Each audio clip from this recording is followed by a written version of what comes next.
365 promesas. 365 razones para creer que Dios nunca falla. Las hojas caen, bailan sin control. Mi suspiro rompe el silencio, buscando un rayo de sol. Descubriendo al Dios que cumple lo que dice. Con Wendy Necio Sub.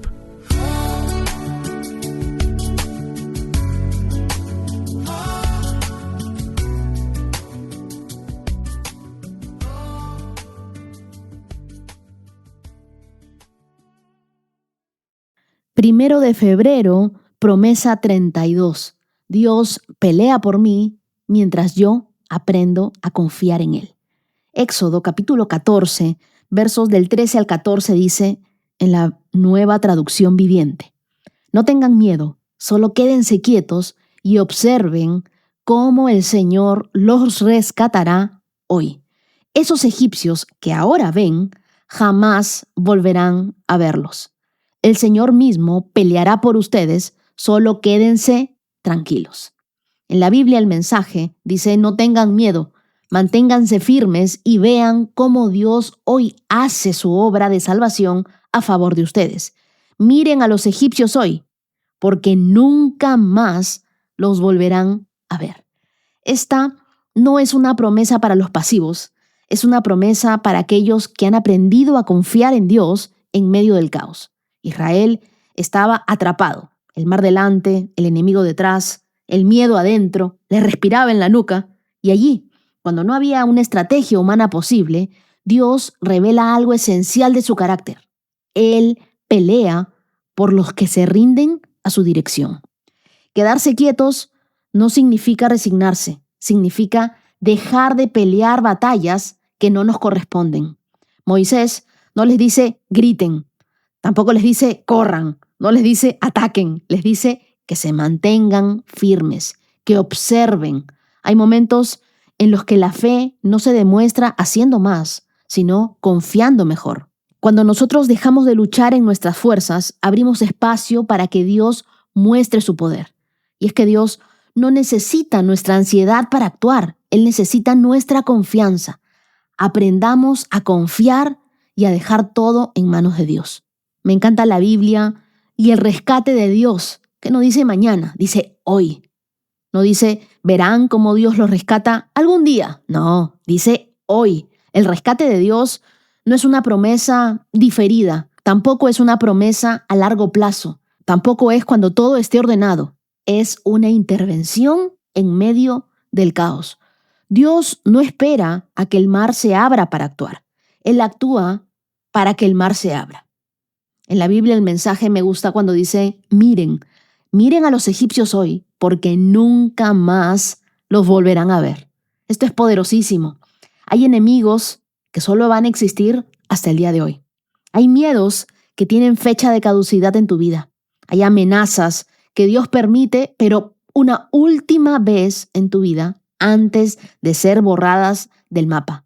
Hay unas caras de malignos que tú ves el día de hoy, pero esos nunca más los volverás a ver. Dios no solo te saca del peligro, sino que también se encarga de que no tengas que volver a huir de lo mismo. Y eso es exactamente lo que pasa aquí. No es solo salvación, es liberación definitiva. Ahora, quedarse quietos no es rendirse, es alinearse con la voluntad de Dios. Quédense quietos no significa que vas a negar el miedo. El pueblo tenía miedo y Dios no los reprende por sentirlo. Lo que Dios confronta es dejar que el miedo tome el volante de tu vida, dejar que el miedo te controle. Quedarse quietos es dejar de correr en círculos mentales y dejar de imaginar escenarios catastróficos, dejar de dividir el corazón en dos campamentos, como Jacob antes de enfrentar a Esaú. El miedo siempre divide. La fe es la que unifica. El miedo va a fragmentar tu alma. La confianza la centra en Dios. Por eso, la instrucción que nosotros tenemos hoy es clara. Respira conmigo. Tranquilos. No porque la situación sea pequeña, sino porque Dios es más grande que la situación que tú estás enfrentando hoy. Cuando nosotros entendemos quién pelea por nosotros, dejamos de pelear las batallas nosotros batallas que nunca fueron nuestras, y eso va a liberar nuestras vidas, nuestra alma, nuestros pensamientos. Quiero enseñarte algo poderoso. Cuando Dios decidió que David sería rey, no le envió una corona, no le mandó un trono, tampoco una promoción pública, mucho menos una ceremonia. ¿Sabes qué le envió? A Goliat. Y eso lo cambia todo. Porque muchos estamos orando por un ascenso, por éxito, por abundancia, por expansión. Pero lo que llega a nuestras vidas son problemas, retos, oposiciones, imposibles y gigantes. Y entonces pensamos que algo está mal, que Dios no nos escuchó, que la vida es injusta y que quizá fallamos en algo. Pero, ¿y si no es un castigo? ¿Y si no es un atraso? ¿Y si no es rechazo? ¿Y si es el examen que tienes que aprobar para recibir lo que pediste? David no se convirtió en rey a pesar de Goliat. David se convirtió en rey gracias a Goliat. Sin Goliat, David habría seguido siendo un pastor desconocido. Sin Goliat, nadie habría visto la unción que llevaba dentro. Sin Goliat, no habría plataforma, ni reconocimiento, ni transición. El gigante no fue el obstáculo del propósito. Fue el instrumento que Dios usó para revelarlo. Muchas veces nosotros oramos por promoción, pero Dios responde con preparación. Y la preparación casi nunca se siente cómoda. Cuando en la vida se te ponga un gigante delante, no huyas. No asumas que algo salió mal. Puede que ese gigante no sea una amenaza, sino una confirmación. Puede que sea exactamente lo que tú pediste, solo que llegó disfrazado de problema. Porque en el reino de Dios, antes del trono, siempre hay un campo de batalla. Siempre hay un proceso. Antes de la corona, siempre hay una confrontación que revela quién eres y en quién confías. Así que hoy, en lugar de preguntarte ¿por qué me pasa esto a mí?, tal vez deberías preguntarte ¿qué está formando Dios en mí a través de esto? A veces quedarse quietos no es falta de fe, es obediencia al tiempo de Dios. Es como un semáforo en rojo, ¿no? El auto está en perfecto estado, el motor funciona, el destino es correcto, pero avanzar en rojo sería peligroso. Detenerse no significa que el viaje terminó, significa que no es el momento. Hay cosas que no se empujan, se esperan. Cuando no entendemos eso, confundimos quietud con pérdida, cuando en realidad todo está siendo preparación. Yo creo que así actúa Dios. Mientras tú te detienes, confías en Él, dejas que Él pelee tus batallas, dejas que todo sea en el tiempo de Él está moviendo aquellas cosas que tú y yo no vemos. Y sabes, a mí me sucedió algo parecido. Yo tuve un programa de radio por ahí en el año 2013 y lo dejé, no porque no lo amara, no porque no creyera en él, sino porque tuve que dejarlo. Y cuando lo hice me quedé con una tristeza profunda. Solo Dios sabe cuánto lloré. Pero ¿sabes qué hice? Yo no peleé, no forcé puertas. Me dolió, sí, pero decidí ponerlo en manos de Dios. En ese tiempo nació algo distinto. Escribí mi libro 365 con Dios.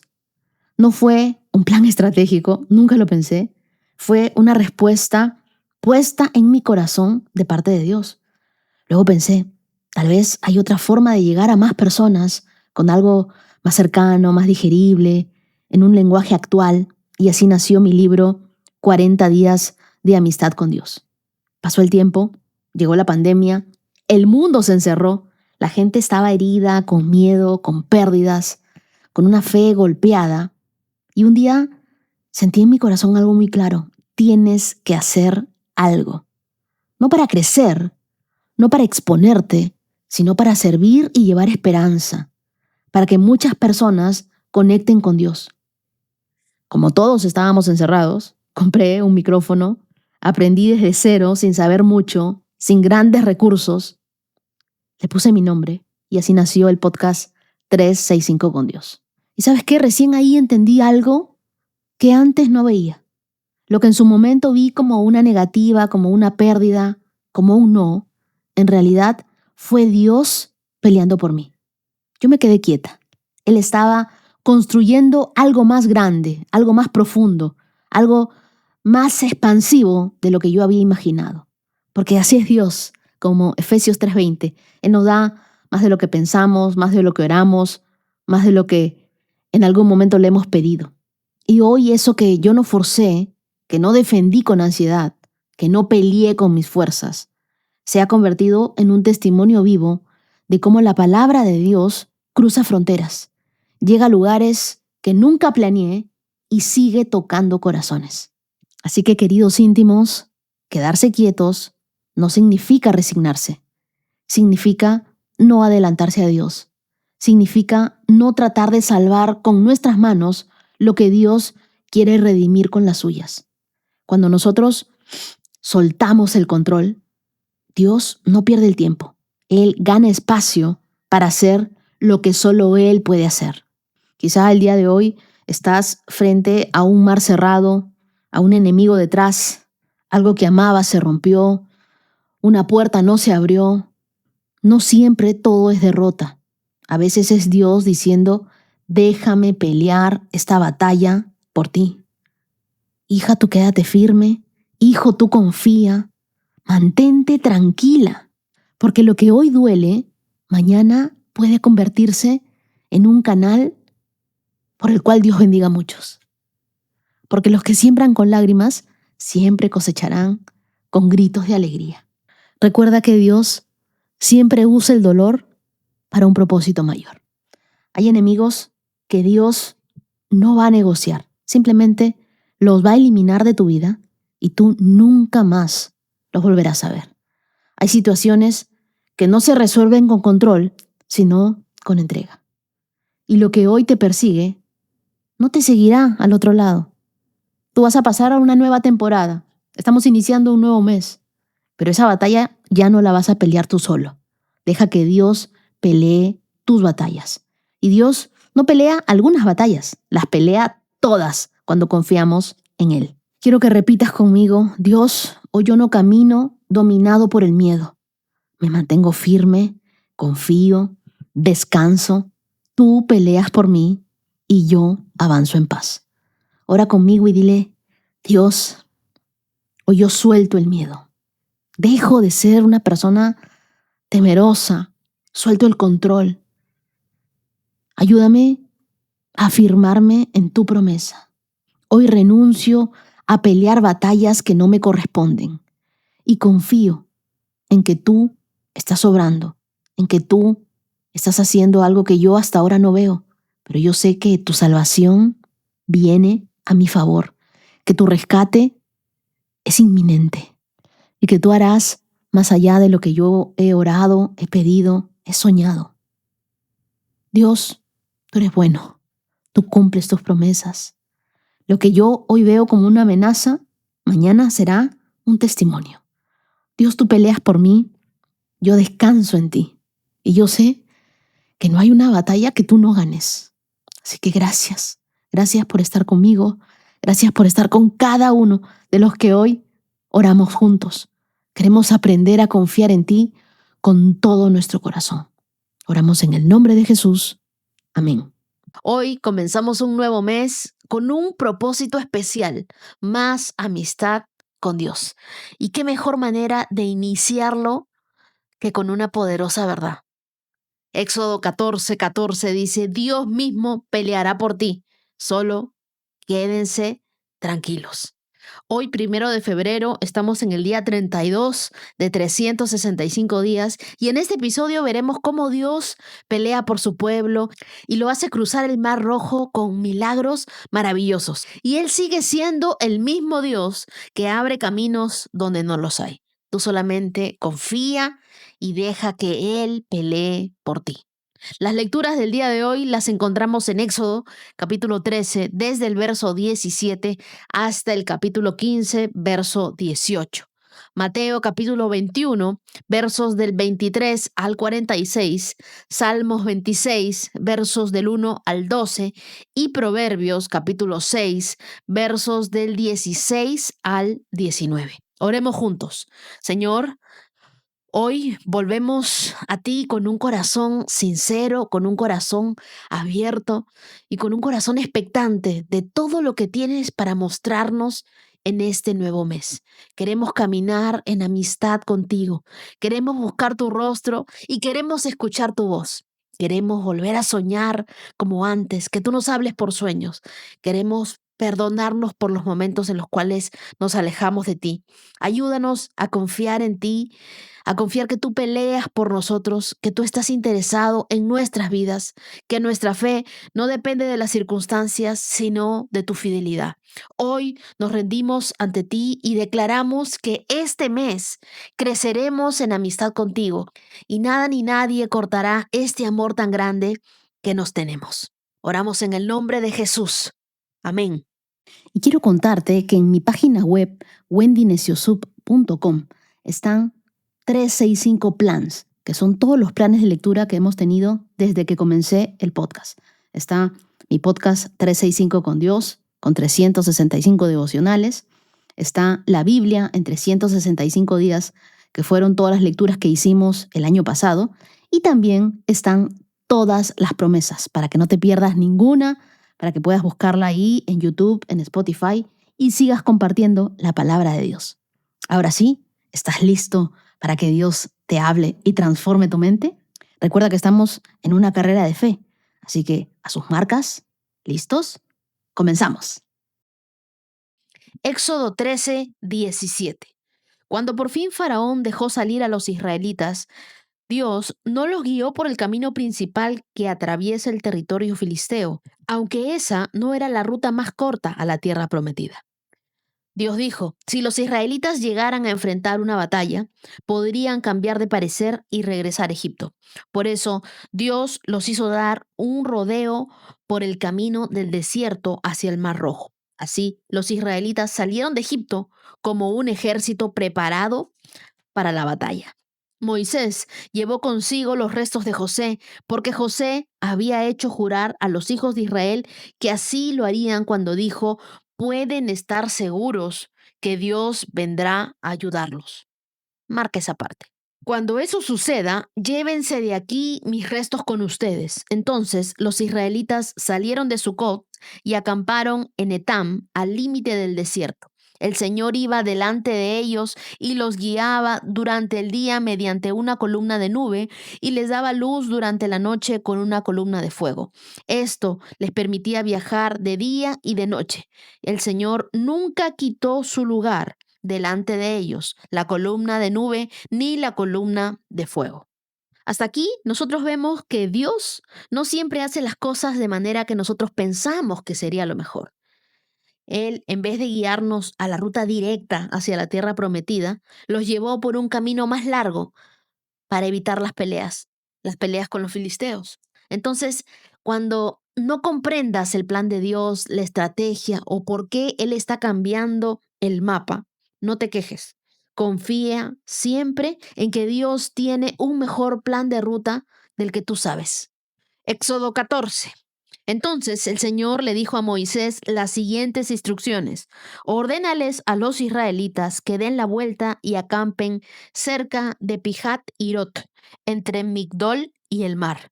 Que acampen allí a lo largo de la orilla frente a Abal Zephón. Entonces el faraón pensará, los israelitas están confundidos, quedaron atrapados en el desierto, y una vez más endureceré el corazón del faraón y él saldrá a perseguirlos. Lo haré así para manifestar mi gloria por medio del faraón y de todo su ejército, y después los egipcios sabrán que yo soy el Señor. Así que los israelitas acamparon donde se les dijo. Cuando al rey de Egipto le llegó la noticia de que los israelitas habían huido, el faraón y sus funcionarios cambiaron de parecer. ¿Qué hemos hecho al permitir que todos estos esclavos israelitas se fueran?, se preguntaban. Entonces el faraón preparó su carro de guerra y llamó a sus tropas. Llevó consigo 600 de los mejores carros de guerra, junto con los demás carros de Egipto, cada uno con su respectivo oficial al mando. Así que el Señor endureció el corazón del faraón, rey de Egipto, quien por lo tanto salió a perseguir a los israelitas, los cuales se habían marchado con puños en alto en señal de desafío. desafío. Los egipcios los persiguieron con todas las fuerzas del ejército de Faraón, todos sus caballos y sus carros de guerra, sus conductores y sus tropas, y alcanzaron al pueblo de Israel mientras acampaba junto al mar de Pijat Hirot, frente a Baal Zephón. Mientras el faraón se acercaba, los israelitas levantaron la vista y se llenaron de pánico al ver que los egipcios los alcanzaban. Entonces clamaron al Señor y le dijeron a Moisés: ¿por qué nos trajiste aquí para morir en el desierto? ¿Acaso no había suficientes tumbas para nosotros en Egipto? ¿Qué nos has hecho? ¿Por qué nos obligaste a salir de Egipto? ¿No te dijimos que esto pasaría aún cuando estábamos en Egipto? Te dijimos: déjanos en paz, déjanos seguir siendo esclavos de los egipcios. Es mejor ser un esclavo en Egipto que un cadáver en el desierto. Pero Moisés les dijo: no tengan miedo. Solo quédense quietos y observen cómo el Señor los rescatará hoy. Esos egipcios que ahora ven, jamás volverán a verlos. El Señor mismo peleará por ustedes. Solo quédense tranquilos. Tienes que marcar todo ese verso 13 y el 14. Solo quédense tranquilos porque el mismo Señor, Dios mismo, peleará por ustedes.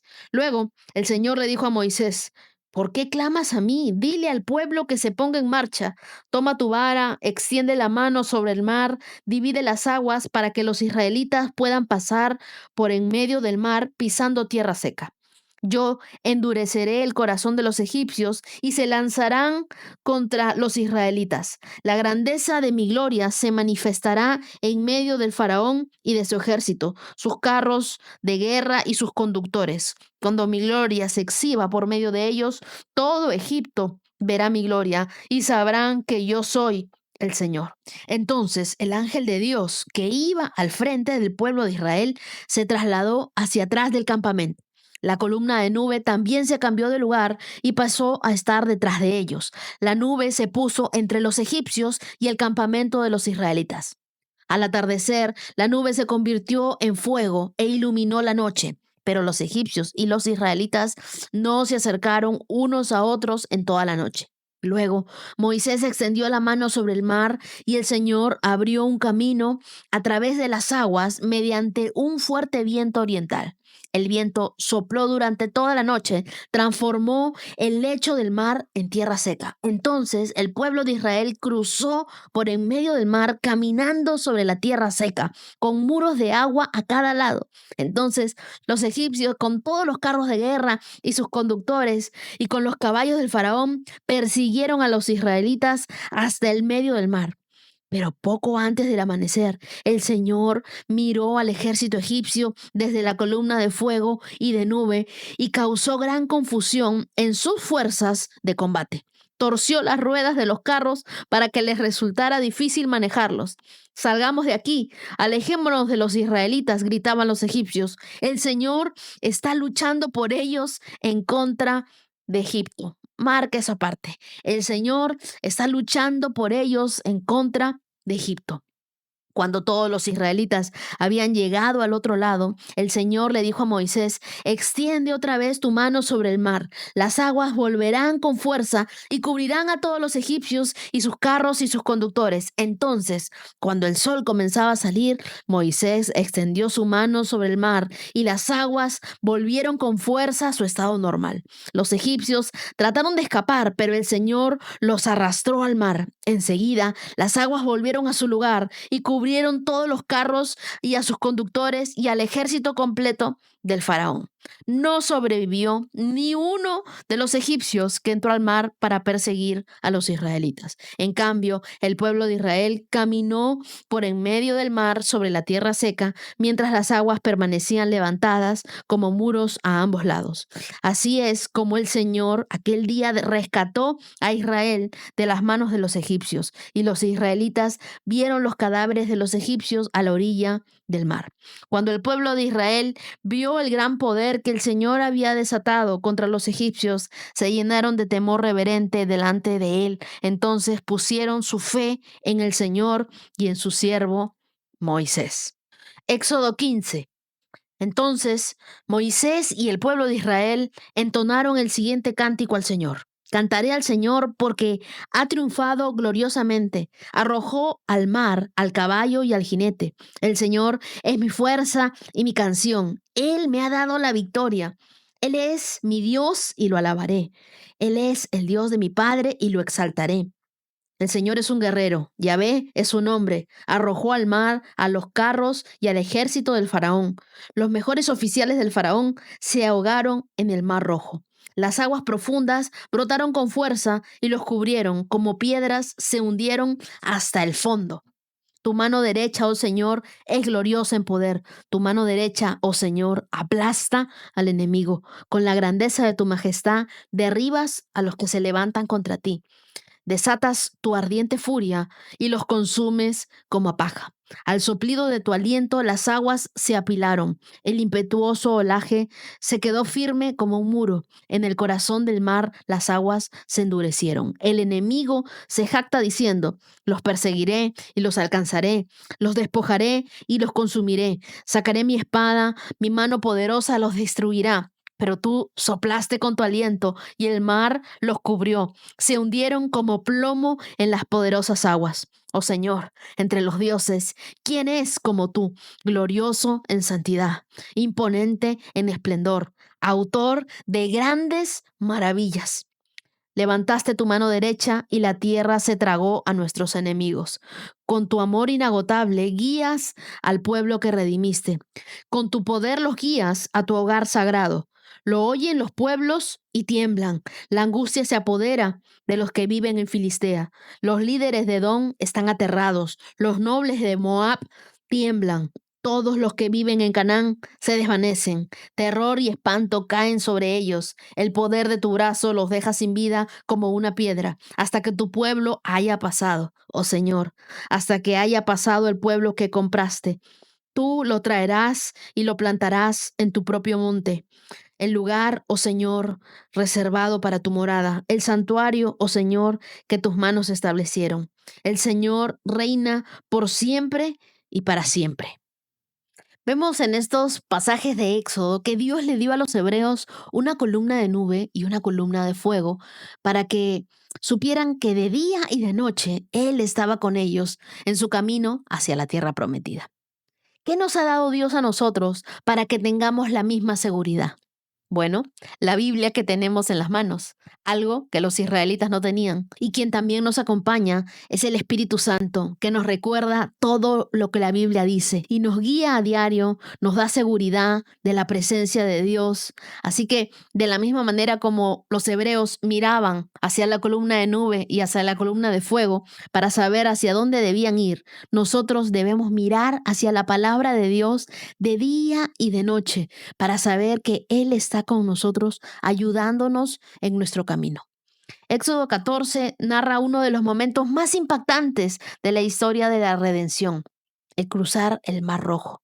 Dios muestra su poder, muestra su fidelidad, su soberanía al liberar al pueblo de la esclavitud egipcia.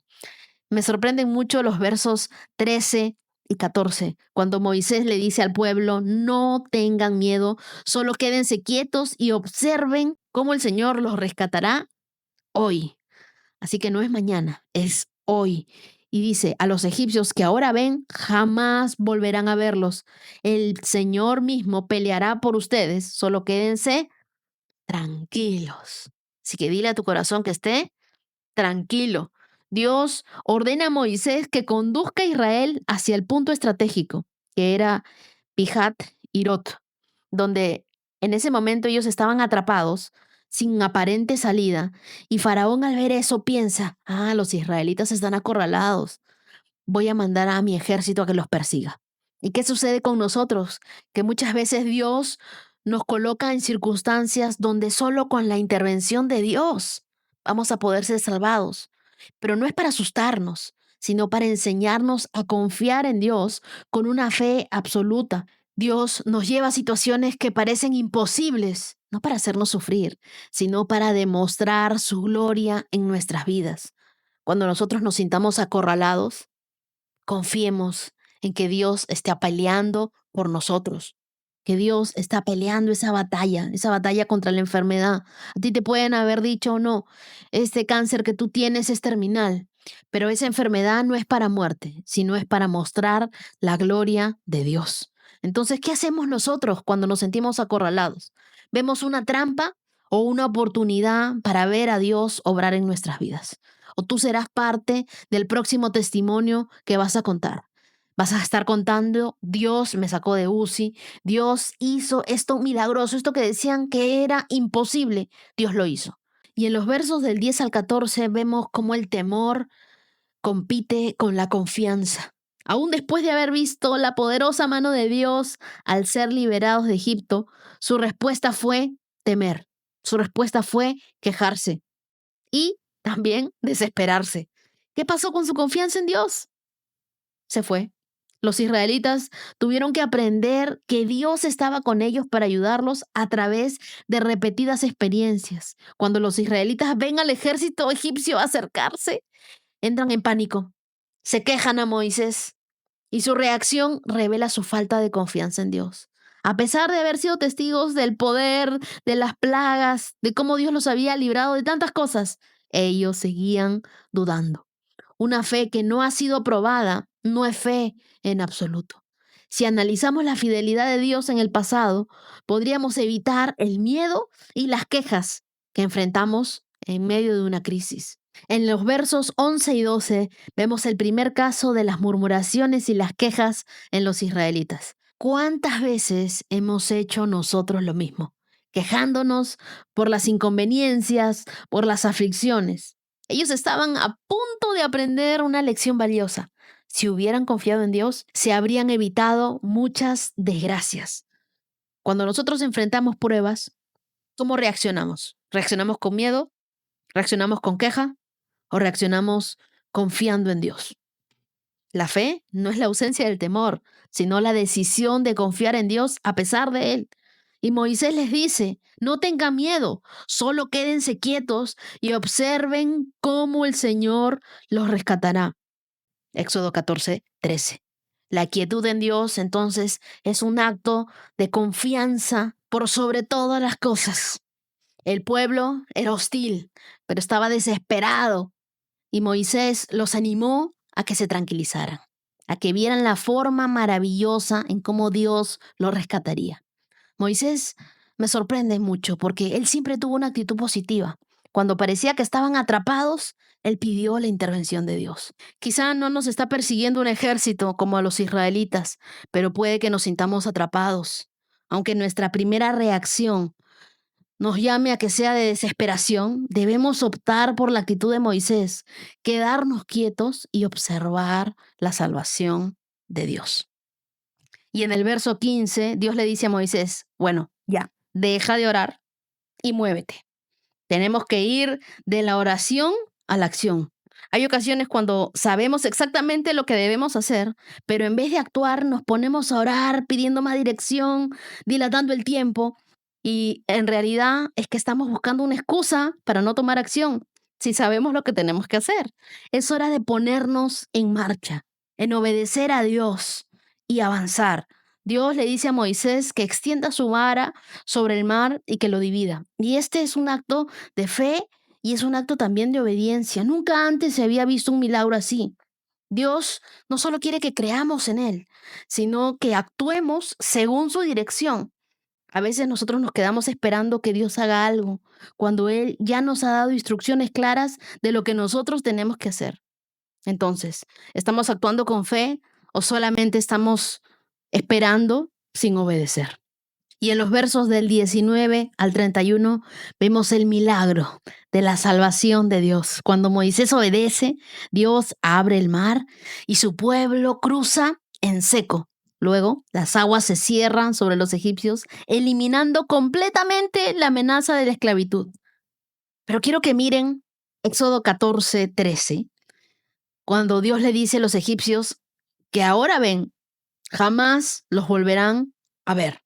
Y luego, citando un verso más adelante, el verso 28, Dios dice, no sobrevivió ni uno de los egipcios que entró al mar para perseguir a los israelitas. Dios cumplió lo que prometió. Y en el verso 25 vemos cómo Dios está luchando por su pueblo, por los israelitas. Y quizás tú piensas, pero los enemigos que yo tengo son como los egipcios, son grandes, son más grandes que yo. Y tú dices, estos son gigantes, los que se han levantado en mi vida. Y tú piensas, esto es imposible que yo salga victorioso. Pero ¿por qué no tomas el ejemplo de Dios? Dios le dice a su pueblo, a esos enemigos que hoy ves, mañana no sobrevivirán. El camino de Dios no siempre es lógico para la mente humana, pero su propósito es perfecto. Entonces, ¿qué mares en tu vida parecen imposibles de cruzar? ¿Estás dispuesto a confiar en que Dios abrirá un camino donde no lo hay? Dios siempre permite situaciones imposibles para revelar su gloria. Y nosotros vemos que la fe no es solo creer, sino actuar en obediencia. El enemigo que hoy te persigue, Dios lo puede eliminar para siempre. No temas, porque Dios pelea por ti. Y Éxodo 15 es un canto de la victoria. Es una oración prácticamente, donde Moisés, Aarón y todo el pueblo comienzan a darle gracias a Dios porque han triunfado. Le dicen, arrojaste a los que venían en nuestra contra y nos das la victoria. Eres un guerrero que se levanta por mí. Señor, ¿quién es como tú? Glorioso en santidad, imponente en esplendor, autor de grandes maravillas. Mateo 21, del 23 al 46. Cuando Jesús regresó al templo, comenzó a enseñar. Se le acercaron los principales sacerdotes y los ancianos. ¿Con qué autoridad haces todas estas cosas?, le reclamaron. ¿Quién te dio el derecho? Les diré con qué autoridad hago estas cosas si me contestan una pregunta, respondió Jesús. ¿La autoridad de Juan para bautizar provenía del cielo o era meramente humana? Ellos discutieron el asunto unos con otros. Si decimos que provenía del cielo, nos preguntará por qué no le creímos a Juan. Pero si decimos que era meramente humana, la multitud se volverá contra nosotros porque todos creen que Juan era un profeta. Entonces finalmente contestaron, no sabemos. Y Jesús respondió, entonces yo tampoco les diré con qué autoridad hago estas cosas. Parábola de los dos hijos. ¿Pero qué piensan de lo siguiente? Un hombre con dos hijos le dijo al mayor, hijo, ve a trabajar al viñedo hoy. El hijo le respondió, no, no iré. Pero más tarde cambió de idea y fue. Entonces el padre le dijo al otro hijo, ve tú. Y él dijo, sí, señor, iré. Pero no fue. ¿Cuál de los dos obedeció al padre? Y ellos contestaron, el primero. Y Jesús explicó el significado. Les digo la verdad, los corruptos cobradores de impuestos y las prostitutas entrarán en el reino de Dios antes que ustedes, pues Juan el Bautista vino y les mostró a ustedes la manera correcta de vivir, pero ustedes no le creyeron, mientras que los cobradores de impuestos y las prostitutas sí le creyeron. Aun viendo lo que ocurría, ustedes se negaron a creerle y arrepentirse de sus pecados. La parábola de los agricultores malvados. Ahora, escuchen otra historia.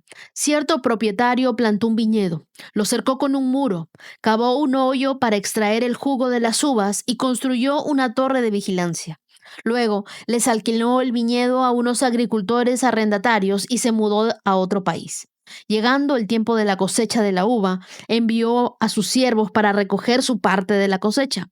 Pero los agricultores agarraron a los siervos, golpearon a uno, mataron a otro y apedrearon a un tercero. Entonces el dueño de la tierra envió un grupo más numeroso de siervos para recoger lo que era suyo, pero el resultado fue el mismo. Finalmente el dueño envió a su propio hijo porque pensó, sin duda respetarán a mi hijo. Sin embargo, cuando los agricultores vieron que venía el hijo, se dijeron unos a otros, aquí viene el heredero de esta propiedad. Vamos, matémoslo y nos quedaremos con la propiedad. Entonces lo agarraron, lo arrestaron fuera del viñedo y lo asesinaron. Y Jesús preguntó, cuando el dueño del viñedo regrese, ¿qué les parece que hará con esos agricultores? Los líderes religiosos contestaron, a los hombres malvados les dará una muerte horrible y alquilará el viñedo a otros y les dará su porción después de cada cosecha. Entonces Jesús les preguntó, Nunca leyeron las Escrituras. La piedra que los constructores rechazaron ahora se ha convertido en la piedra principal. Esto es obra del Señor y es maravilloso verlo. Les digo, a ustedes se les quitará el reino de Dios y se les dará una nación que producirá el fruto esperado. Cualquiera que tropiece con esa piedra se hará pedazos y la piedra aplastará a quienes les caiga encima. Cuando los príncipes, sacerdotes y los fariseos oyeron esta parábola, se dieron cuenta de que contaba esa historia en contra de ellos, pues ellos eran los agricultores malvados. Querían arrestarlo, pero tenían miedo de las multitudes que consideraban que Jesús era un profeta. En Mateo 21, versos del 23 al 27, la autoridad de Jesús es cuestionada. Y aquí los líderes religiosos querían ponerle una trampa. Nota la respuesta. Jesús no evade la pregunta, sino que los lleva a confrontar su propia hipocresía, ¿no? Y es que la autoridad de Jesús no necesita ser probada para quienes tienen ojos para ver y corazones dispuestos a creer. Y en la parábola de los dos hijos, uno le dice que no irá, pero luego va, mientras que el otro le dice que irá, pero no lo hace. Yo pienso que las acciones siempre hablan más fuerte que las palabras. Seamos consecuentes entonces con nuestras acciones y con las cosas que nosotros decimos. Salmo 26.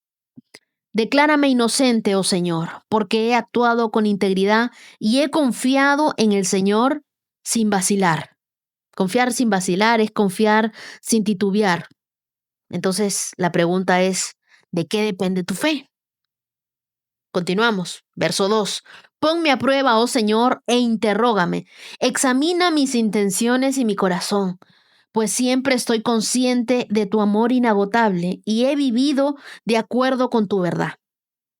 No paso el tiempo con mentirosos, ni ando con hipócritas. Detesto las reuniones de los que hacen el mal y me niego a juntarme con los perversos. Billy Graham decía, dime con quién andas y verás hacia dónde te diriges.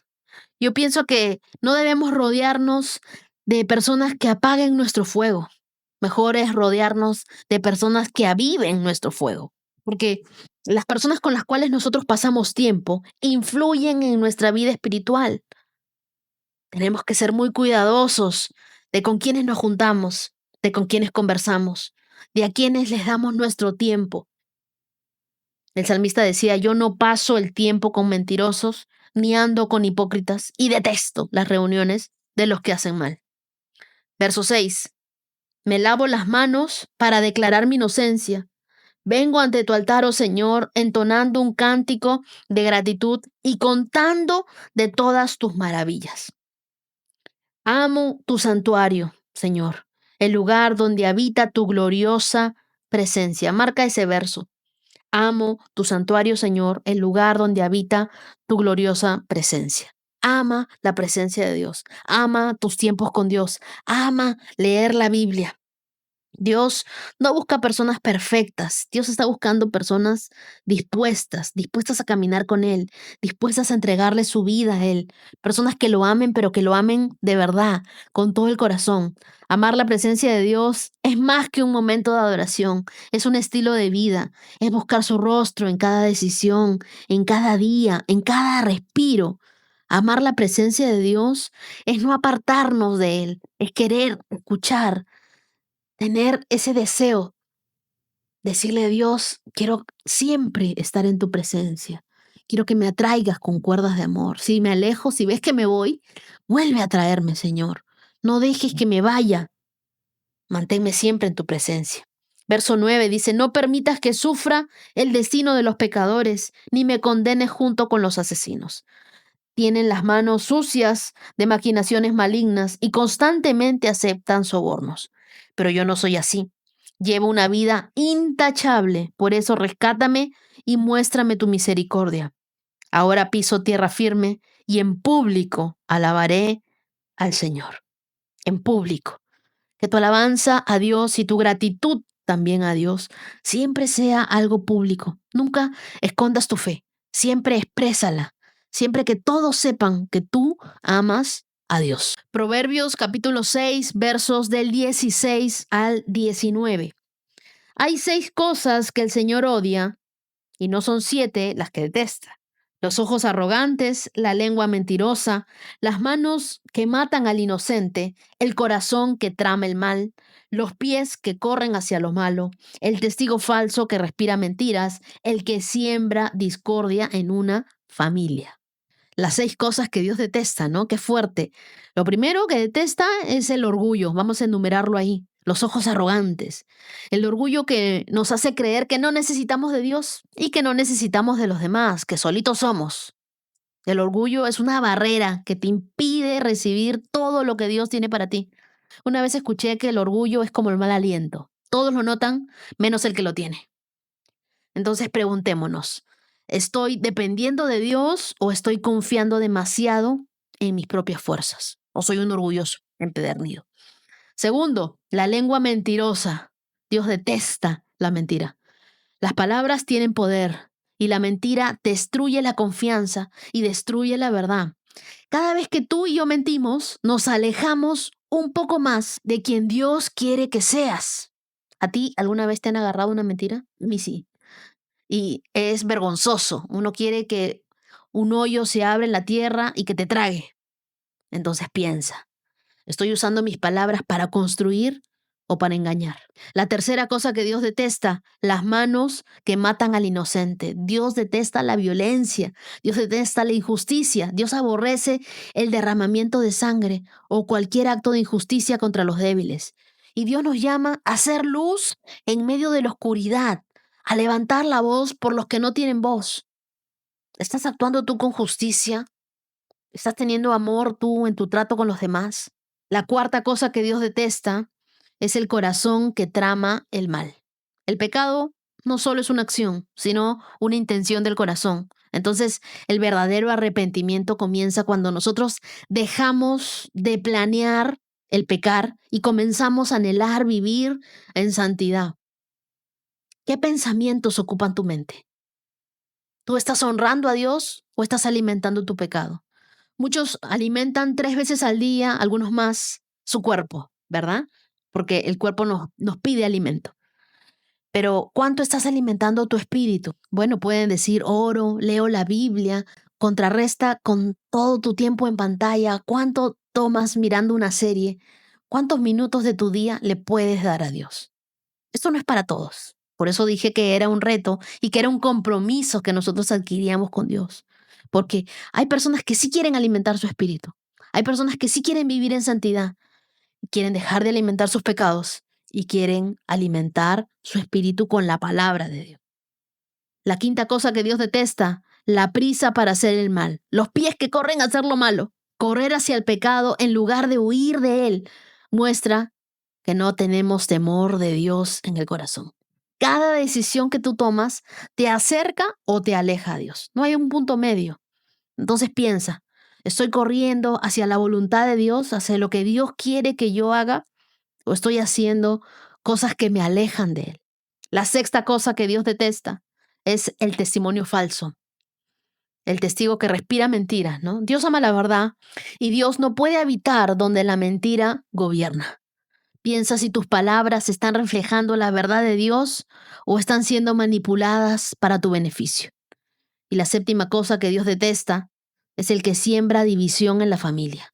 Este es el peor de todos, porque dividir a las personas con chismes, con envidias, con discusiones, yo creo que ya tiene su propio pago. Pero donde hay amor, Dios habita. Donde hay división, el enemigo reina. ¿Qué estás sembrando en tu familia? ¿Paz o conflictos? ¿Qué estás sembrando en tus relaciones? Examina tu corazón, pídele a Dios que te ayude a evitar malas actitudes. Busca la verdad, la justicia, la paz en todas tus relaciones. No corras hacia el mal, sino corre hacia la presencia de Dios. Y hoy quiero compartirte el testimonio de Mayra Alejandra desde Bucaramanga, Colombia.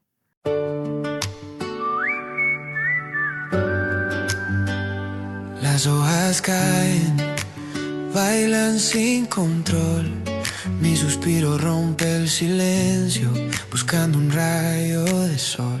Dios es demasiado bueno. Su misericordia siempre ha estado conmigo, está conmigo y sé que estará conmigo. He visto cosas increíbles que jamás pensé ver. Gracias, Señor, por su infinito amor y su infinita misericordia. Veo tu promesa, promesa, promesa que fortalece. Oh, promesa, promesa, promesa que provee. Oh, promesa, promesa que protege. Hola Wendy, primero quiero agradecerte por ser instrumento en las manos de Dios para transmitir su palabra. En la mañana tan pronto me despierto, es lo primero que escucho y es para mí una satisfacción muy grande poder todos los días aprender un poquito de la palabra de Dios. Mi testimonio es el siguiente. El 26 de enero, en la palabra de Mateo, cuando se habla de los impuestos, en donde Jesús le dice a Pedro que vaya al lago, tome un pez y de allí sacará una moneda y que con esa moneda va a pagar el impuesto de él, más el de Pedro, más el de Jesús. Ese día a mí me sorprendió mucho porque no lo podía entender cómo de un pez podría salir una moneda. Y tú dijiste que Dios obra de maneras muy particulares, de maneras inclusive hasta inesperadas. Y el día de ayer me llevó una sorpresa porque recibo una transferencia de un dinero que la verdad yo no me esperaba recibir. Ese dinero Dios sabía que yo lo estaba necesitando para pagar el impuesto predial y yo recuerdo que ese día cuando escuché esa palabra yo le dije a Dios que me sorprendiera, sí, que me sorprendiera de una u otra forma, así como de pronto Pedro se sintió sorprendido cuando vio la moneda salir de la boca del pez. Yo le dije, Señor, yo necesito que me sorprendas y que me proveas para poder pagar el impuesto predial. Y el día de ayer lo hizo de la manera en la que yo menos me imaginé. Realmente todavía estoy sorprendida. Me siento un poco como anonadada porque esto nunca me había sucedido antes. Y en medio de la perplejidad de lo que Dios utilizó o la forma como Dios lo hizo, le agradezco porque a pesar de no estar en obediencia, Dios me demuestra que Él me ve, como tú decías, como ese día en la promesa era Dios nos ve. Entonces Dios, pese a mis defectos, errores y pecados, Dios me ve, Dios conoce mis necesidades, Dios sabía que yo necesitaba ese dinero y esa fue la forma que Él utilizó. Entonces, seguramente a través de una persona o a través de un error humano, me bendijo con ese dinero. Y la verdad lo agradezco porque de esa forma también Él me demuestra que me ama y que Él es fiel y que siempre me ve y que siempre está atento a mis necesidades. Mi querida Mayra, gracias por abrir tu corazón, por contarnos algo tan honesto. Yo creo que tu testimonio nos recuerda que la provisión de Dios no siempre llega como nosotros la esperamos, sino Él se encarga de todo.